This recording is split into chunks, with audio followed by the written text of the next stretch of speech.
बात करते किसकी? आनंद की। लेकिन आनंद की बात बहुत होती है, लेकिन आनंद को समझना, आनंद को जानना, जब तक हम जानेंगे नहीं तब तक हम क्षणिक सुख तो प्राप्त कर सकते हैं किसी भी चीज से, वो केवल क्षणिक होगा, थोड़ी देर का होगा। लेकिन जब आप जान लोगे स्वयं को, जब आप जान लोगे भगवान शिव को, उसके बाद जीवन में नित्य आनंद है। फिर क्या है? फिर आनंद ही आनंद है, केवल आनंद शेष रह जाता है। अभी तो कभी कभी प्रकट होता है, बहुत क्षणिक प्रकट होता है कभी कभी, जब आपका देहाभिमान टूट जाता है, जब आपका दंभ टूटता है। कई बार हम विचार मुक्त हो जाते हैं, तो उस समय की जो अनुभूति है वो आनंद की अनुभूति है, क्योंकि उस समय तन की, मन की जो ये संसार बना है, फिर इसकी सुध जिस समय छूट जाती है, तो उस समय हम जिस भाव में रहते हैं वही हमारा असली भाव है, असली स्वरूप है। और वही हमारे असली स्वरूप को ये शिवलिंग के रूप में प्रकट हुआ है। ये जो आप शिवलिंग देखते हो ना, ये किसका स्वरूप है? किसका है? ये हमारा ही स्वरूप है। किसका है? आज महात्मा की कथा है, क्योंकि आज प्रातः काल की जो कार्यक्रम थे वो विशेष थे, लेकिन आज जितनी देर की भी कथा है, ये आपको अगर आपने मन से सुन ली और हृदय में इसको उतार लिया, तो फिर जो बाकी के 7 दिन की, 6 दिन की जो कथा होगी, तब वो आपके जीवन में बैठ पाएगी, अगर आप महात्मा को जानोगे, समझोगे।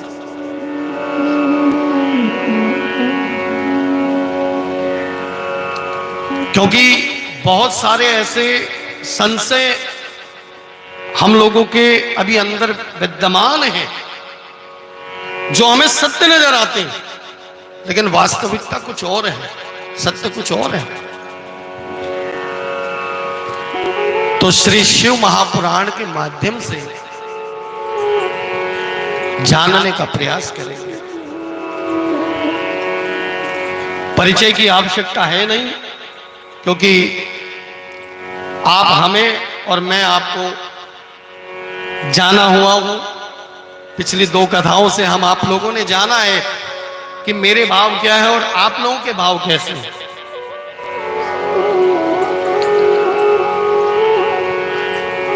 और इसका जो प्रत्यक्ष प्रमाण है वो ये श्री शिव महापुराण है कि भाव तो निरंतर बढ़ ही रहे हैं, प्रेम तो आपका निरंतर बढ़ ही रहा है ईश्वर की ओर। अगर नहीं बढ़ता तो फिर ये लगातार क्रम में आप शिव महापुराण तक नहीं पहुंच पाते। अगर आप शिव महापुराण में पहुंचे हो तो वो केवल और केवल अपने भाव के कारण और अपने प्रेम के कारण पहुंचे।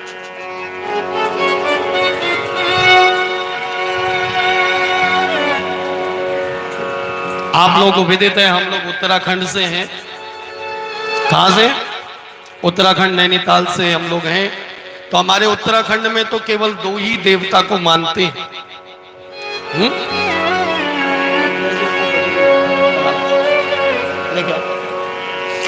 तो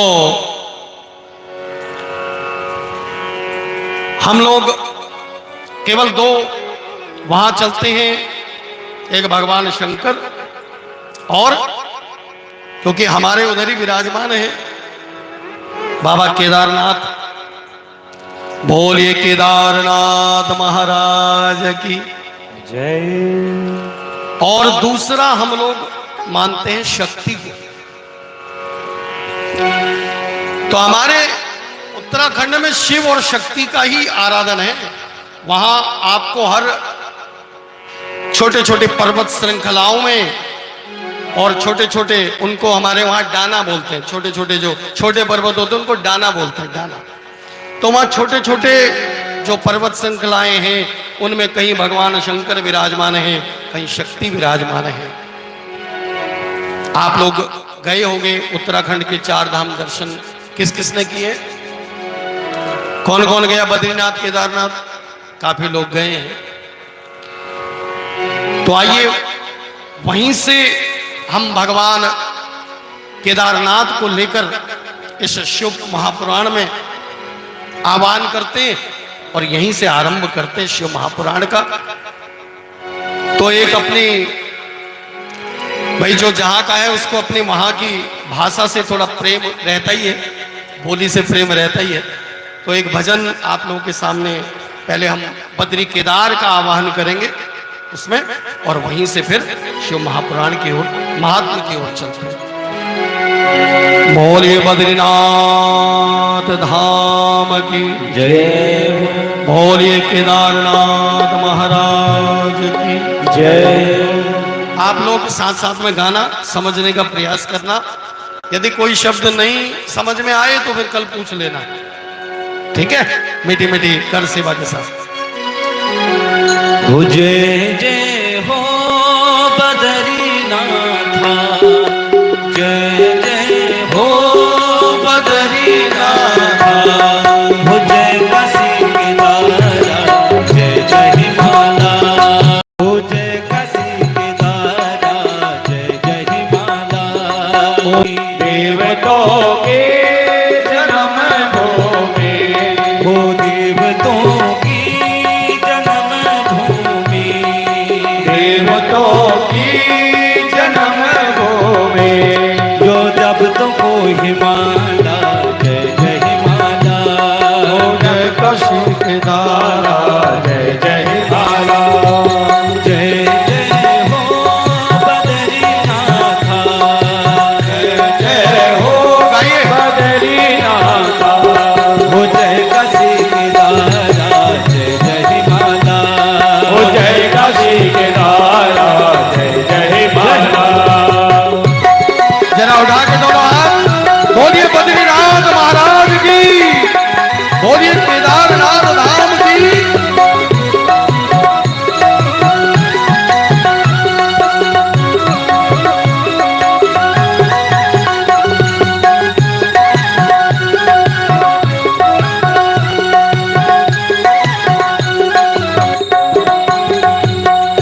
नीलकंठ जय त्रिशूल जय तेरी चौखंबा, नीलकंठ जय त्रिशूल जय तेरी चौखंबा, नीलकंठ जय त्रिशूल जय तेरी चौखंबा, नीलकंठ जय त्रिशूल जय जय हो जगदम्बा, हो पंचाचूली नंदा देवी जय तेरी गौमुखा, पंचाचूली नंदा देवी जय तेरी गुरुला, हो पंचाचूली नंदा देवी जय तेरी गौमुखा, पंचचूली नंदा देवी जय तेरी गुरुला, हो शिव जो की तपोभूमि, शिव जो की तपोभूमि, और पार्वती को मैता जय जय हिमाला, जय जय हिमाला, जो पार्वती को मैता जय जय हिमाला, ओ पार्वती को मैता जय जय हिमाला, हो जय जय हो बद्रीनाथ, जय जय हो बद्रीनाथ, हो जय काशी केदारा, जय जय हिमाला, हो जय काशी केदारा, जय जय हिमाला। हरि बोल।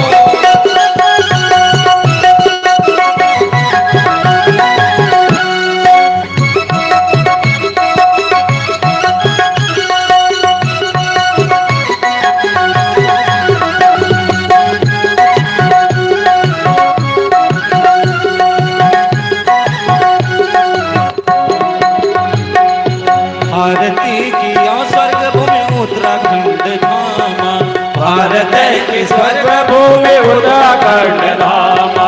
भारत की स्वर्ग भूमि उत्तराखंड धामा। भारत की स्वर्ग भूमि उत्तराखंड धामा।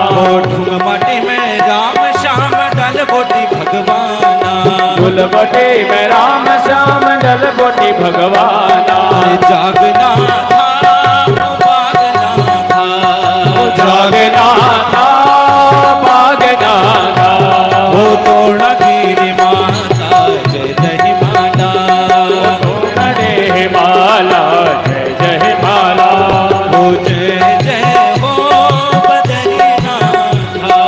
जय जय हो बद्रीनाथ। हो जय काशी हो जय काशी हो जय काशी केदारा जय जय माला। हो जय काशी केदारा जय जय माला। देवतों की जन्म भूमि। देवतों के जन्म भूमि। हरि जय हरि हरिद्वारा जय जय माला। जय हरि हरिद्वारा जय जय माला। जय काशी केदारा जय जय माला। जय काशी केदारा जय जय माला। हो जय जय हो बद्रीनाथ। बोलिए बोलिए जय जय हो बद्रीनाथ। हो जय काशी केदारा जय जय हिमाला। इसमें एक शब्द आया पार्वती को मैता। क्या आया? मैता माने मायका।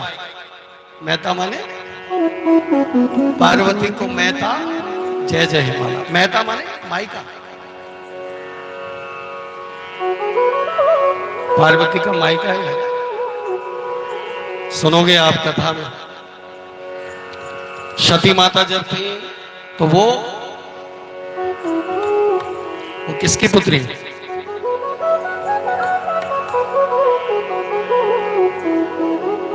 तो उनका निवास है वहां जो कनखल है। क्या है? कनखल। कनखल में कौन? सती माता का। किसका? सती माता का। और पार्वती माता का हिमालय, हिमाचल राज्य। ये पूरा हिमालय श्रृंखला जो है वो उत्तराखंड से लेकर और हिमाचल तक लगी हुई है। एक ही है। तो राज्य अलग अलग हो गया लेकिन हिमाचल और उत्तराखंड के जो श्रृंखला है हिमालय श्रृंखला वो एक ही है। उसमें जो केदारनाथ है और जो बद्रीनाथ है वो दोनों केदार खंड में है। किसमें? केदार खंड में। अलग अलग पार्ट है तो ये केदार खंड है। इसमें है।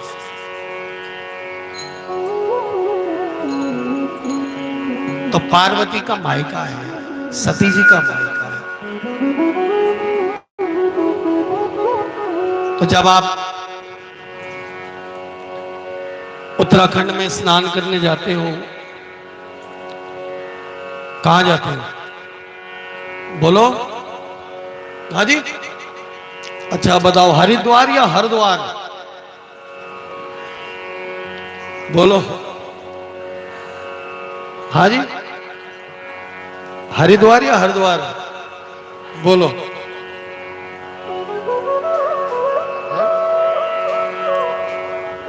अगर देखो तो बोलने में दोनों ही ठीक है लेकिन वास्तविक जो अर्थ है वो है हरिद्वार। क्या है? क्योंकि पहले वो जो केदार खंड था वो पूरा ही भगवान शंकर का था। ये तो बद्री नारायण ने मां पार्वती से बस ले लिया, तपस्या के लिए लिया और उसके बाद कब्जा कर लिया।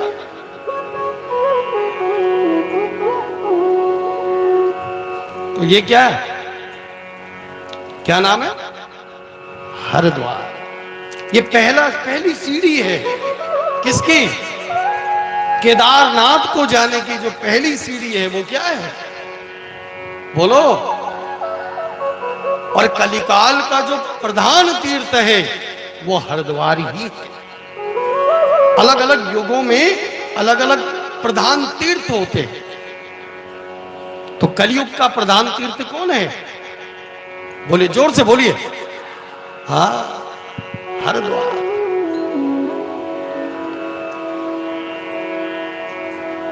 तो जब बद्री नारायण आ गए तो वो हरि का द्वार भी हो गया। जब से उन्होंने ले लिया वो भाग जो बद्रीनाथ धाम का है, तप करने के लिए लिया, मां पार्वती से ले लिया, तो वो क्या बन गया? फिर हरिद्वार बन गया। तो वास्तव में हरिद्वार का जो पहली सीढ़ी है, इसीलिए वहां पर पवित्र हुआ जाता है, स्नान किया जाता है कि अब आप हर के द्वार की में प्रवेश कर रहे हैं। इसीलिए फिर उससे आगे जाके पंच प्रयाग आते हैं। क्या आते हैं?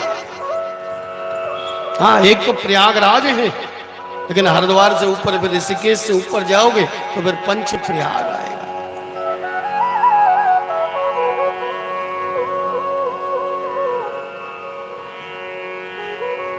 इसीलिए मैं बार बार आप लोगों से कहता हूं, कहीं भी तीर्थ में जाओ, धाम में जाओ, पहले वहां की महिमा सुना करो, पहले महिमा को जानो।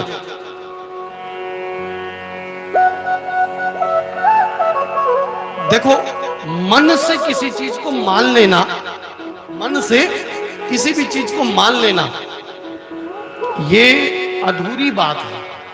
ये क्या है? ये पूरी बात नहीं है। ये बैठेगा नहीं कभी भी पूर्ण तरीके से। कैसे? क्यों? क्योंकि मन ने माना है। जब तक मानकर किसी चीज को करोगे, अब मान लिया आपने किसी देवता का पूजन आरंभ कर दिया, मन ने मान लिया तो आपने आरंभ कर दिया।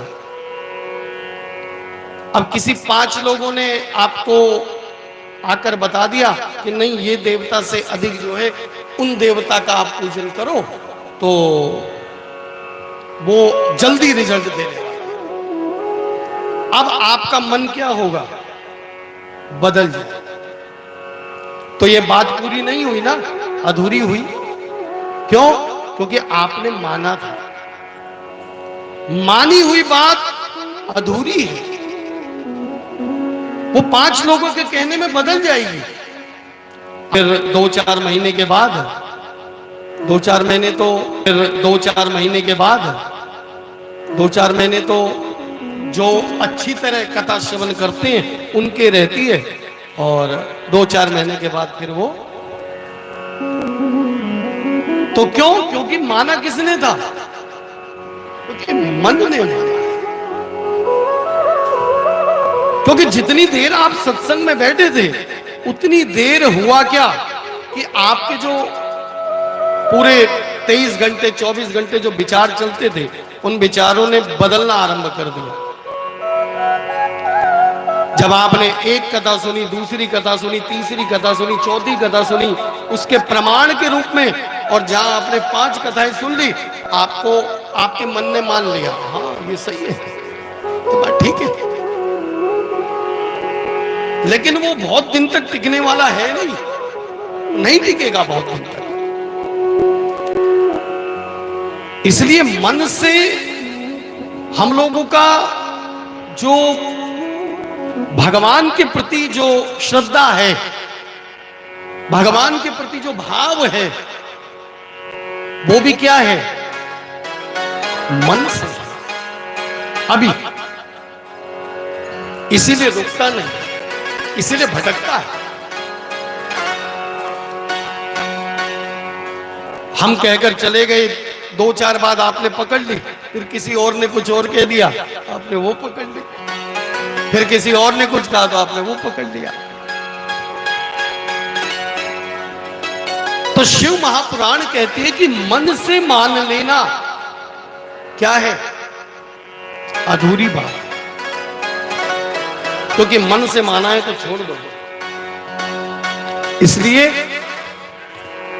जब तक हमारी जो बुद्धि है, बड़े ध्यान से सुनिएगा, ये बड़ी गंभीर कथा है, क्योंकि ये कथा, अब तक तो कथा आपने देवताओं की सुनी है, भगवान की कथा सुनी है, उनकी लीलाओं की कथा सुनी है।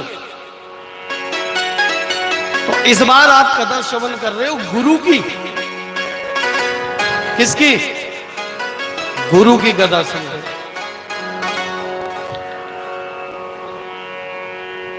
गुरु बनाना बहुत आसान है, गुरु मान लेना बहुत आसान है, गुरु धारण कर लेना बहुत आसान है, लेकिन गुरु को जानना बहुत मुश्किल है। और जब तक जानोगे नहीं, तब तक क्या होगा? बस वही बोला ना मैंने, बात क्या रहेगी? अधूरी रहेगी, छूट जाएगा। तो अब क्या करना पड़ेगा? तो जब मन को हमारी बुद्धि का सहयोग मिल जाता है, किसका? बुद्धि का। विचार उत्पन्न किए मन ने।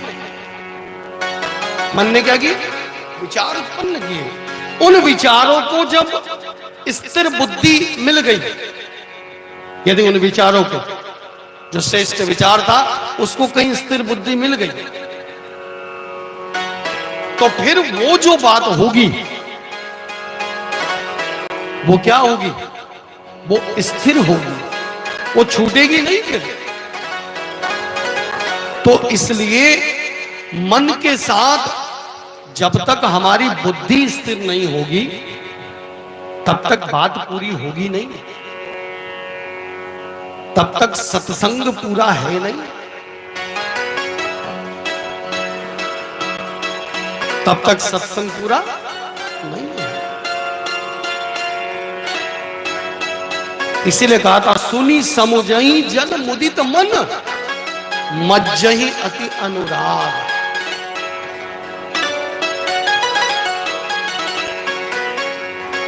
खाली मन से सुन लिया और मान लिया तो अधूरी बात होगी। मज्जहि अति अनुराग, जब बुद्धि उसमें शामिल होगी, स्थिर बुद्धि, तो हमने करना क्या है कि जब तक हमारी बुद्धि शिव बुद्धि नहीं होगी, बुद्धि को क्या बनाना है? शिव बुद्धि बनाना है। तो ये कथा श्रवण करने के लिए आप बैठे हो, अपनी बुद्धि को शिव बुद्धि बनाने के लिए।